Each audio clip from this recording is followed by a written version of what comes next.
Welcome competitive aspirants. Welcome to Ravi's GK channel. This is your Ravi sir.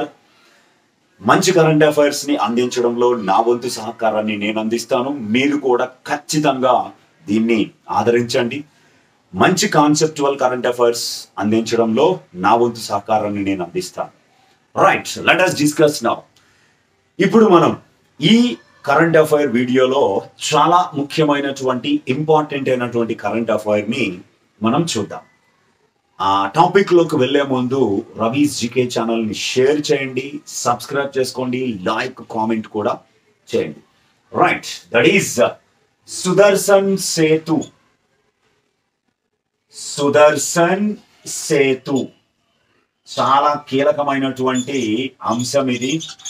ప్రశ్న రావడానికి chances కూడా ఉన్నాయి. భారతదేశంలో అత్యంత పొడవైన కేబుల్ బ్రిడ్జ్, చాలా ఇంపార్టెంట్. భారతదేశంలో అత్యంత పొడవైన కేబుల్ బ్రిడ్జ్, దేశంలో పొడవైన కేబుల్ బ్రిడ్జ్ చాలా చాలా ఇంపార్టెంట్ అయినటువంటి అంశం ఇది. ఖచ్చితంగా గుర్తుపెట్టుకోవాలి. India's longest cable stayed bridge. దీనిని 2024 ఫిబ్రవరి 25వ తేదీన భారత ప్రధానమంత్రి నరేంద్ర మోదీ విజయవంతంగా ప్రారంభించడం జరిగింది. ఫిబ్రవరి 25, 2024. ఈ డేట్ ఎవరు మర్చిపోలేరు.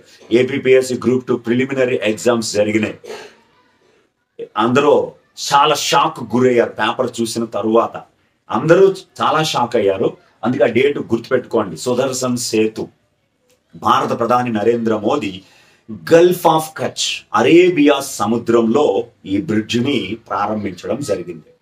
ఈ బ్రిడ్జిని సిగ్నేచర్ బ్రిడ్జ్ అని కూడా పిలుస్తారు. It is also known as signature bridge.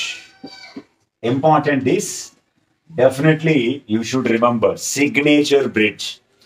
ఈ బ్రిడ్జ్ ఏ ఏ ప్రాంతాలని కలుపుతుంది అంటే ఓఖా టౌన్, ఓఖా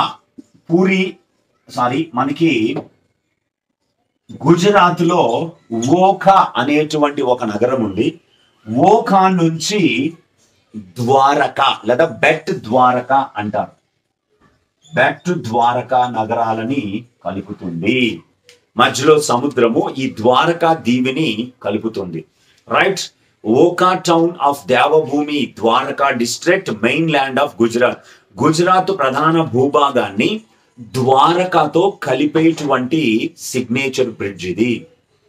ఇది సుమారుగా గుజరాత్ మెయిన్ ల్యాండ్ నుంచి ద్వారకాకు వెళ్ళడానికి 3 కిలోమీటర్ల దూరం ఉంటుంది. ఇప్పటి వరకు ప్రజలు ఫెర్రీ సర్వీసెస్, ఫెర్రీ బోట్లలో వెళ్ళేవారు. అక్కడికి ప్రముఖ పుణ్యక్షేత్రాలు ఉన్నాయి. శ్రీకృష్ణుడు మసీదులు ఉన్నాయి. అక్కడ వారిని దర్శించుకోవడానికి భక్తులు వెళ్ళేవారు. ప్రధానంగా హిందూ భక్తులు వెళ్ళేవారు. వారి కోసం ఇప్పుడు బ్రిడ్జ్ అందుబాటులోకి రావడం జరిగింది. ఇది 4 లైన్ల బ్రిడ్జ్, 4 లేన్ బ్రిడ్జ్. ఈ 4 లైన్ల బ్రిడ్జ్ని 904 లైన్లు, అలాగే 978 కోట్ల రూపాయలతో ఈ బ్రిడ్జ్ని NH51 నేషనల్ హైవే 51లో భాగంగా దీనిని నిర్మించడం జరిగింది. ఈ బ్రిడ్జ్ మొత్తం పొడవు 2.32 కిలోమీటర్లు లేదా 2320 మీటర్లు. ఇందులో 900 మీటర్లు కేబుల్ తో ఆధారితమైన బ్రిడ్జ్ ఉంటుంది. అంటే సుమారుగా 1 కిలోమీటర్, 900 మీటర్ల లాంగ్ తో కేబుల్ స్టేడ్ బ్రిడ్జ్ ఉంటుంది. మిగతాదంతా కూడా సాధారణమైనటువంటి బ్రిడ్జ్. అయితే ఈ బ్రిడ్జ్ ని NH51లో భాగంగా నిర్మించడం జరిగింది. దీనిని SP Singla constructions private limited, Panchkula, హర్యానాలోని పంచకులలో ప్రధాన కార్యాలయం కలిగి ఉన్నటువంటి ఎస్పీ షింగ్లా ఇది నిర్మించినటువంటి సంస్థ. SP Shringla constructions private limited ఈ బ్రిడ్జ్ ని నిర్మించడం జరిగింది. చాలా బాగా గుర్తుపెట్టుకోండి. అయితే ఈ బ్రిడ్జ్ అందంగా చూపించడానికి ఓరియంట్ ఎలక్ట్రిక్ అనే సంస్థ లైటింగ్ ని ఏర్పాటు చేయడం జరిగింది. ఓరియంట్ ఎలక్ట్రిక్ చాలా ఇంపార్టెంట్. ఓరియంట్ ఎలక్ట్రిక్ అనే సంస్థ ఈ బ్రిడ్జ్ పైన లైటింగ్ ని ఏర్పాటు చేయడం జరిగింది. ఓరియంట్ అనేది సికే బిర్లా గ్రూప్ లోని company. CK Birla group company అయిన ఓరియంట్ ఎలక్ట్రిక్ అనే సంస్థ ఈ బ్రిడ్జ్ ని లైటింగ్ తో అద్భుతంగా తీర్చిదిద్దడం జరిగింది. కాబట్టి ఇది చాలా ఇంపార్టెంట్ అయిన లేటెస్ట్ కరెంట్ అఫైర్. గుర్తుపెట్టుకోండి స్టూడెంట్స్.